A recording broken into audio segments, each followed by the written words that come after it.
How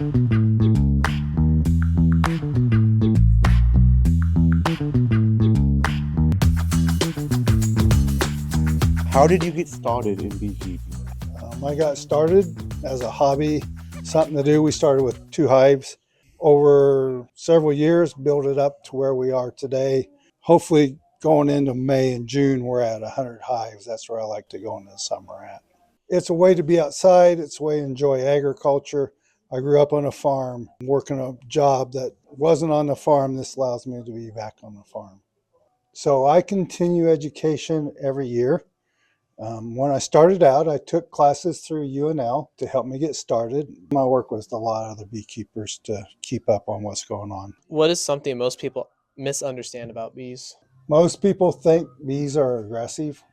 They land on you, typically, unless they get pinched or something, they just fly off. It's not a big deal. How old do your bees get before they stop producing honey? A worker bee during its lifetime, during the summertime, just kind of work themselves to death. So they're only alive for about 30 days. Now, winter bees are born in September or so. They live longer. They'll live 4, 5, 6 months. Queen lives for a couple years.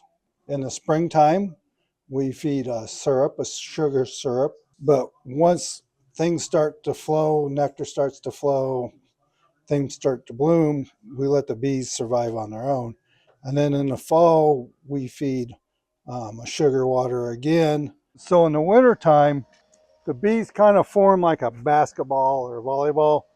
They keep the queen in the center at about 90 degrees, 80, 90 degrees all year long. And then when they're on the outside, they pick up honey and take it back in and feed the other bees. That's why this sugar is on top here. If they run out of honey in this box, then they'll use this and eat it to make food for them as an emergency supply. If it gets above 40 degrees, actually even in the 30s, they'll fly in the wintertime. They need to exit the hive once every month to go to the bathroom. How do you ensure the health and safety of your bees during honey production process? We do mite counts to make sure the varroa mites aren't too high in it. If needed, we treat the bees for varroa mites with organic methods so that they're sustainable. What steps do you take to support wild pollinators, not just honeybees? The biggest thing we promote is diversity in plants around the area. How much honey does your Harry produce per year? On average, we produce about 40 to 50 pounds of honey per hive, per colony, I should say. So we run around 100 colonies through the summertime. We harvest somewhere around 5,000 to 6,000 pounds of honey a year. This past year we had a really wet summer. It cut our honey production about in half because it rained during peak nectar flow and it washed a lot of the nectar off the plant, washed a lot of the pollens off. Plus when it rains, the bees don't fly, so they didn't fly as much. So actually dry years make far more honey for us than wet. Do you move your hives to pollinate crops? We do pollination service for an orchard down by Scribner, Crazy Woman Orchard down there.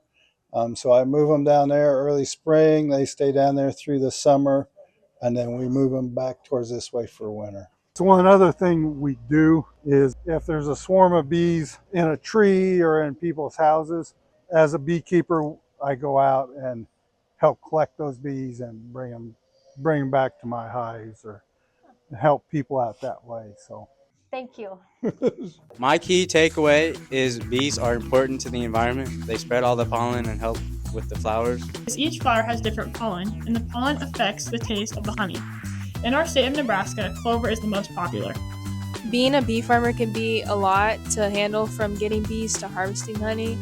Being a bee farmer is a full-time job. Bees are important and keep plants healthy and produce wax and honey that people use in their daily lives. What'd you think? That's cool. It's cool.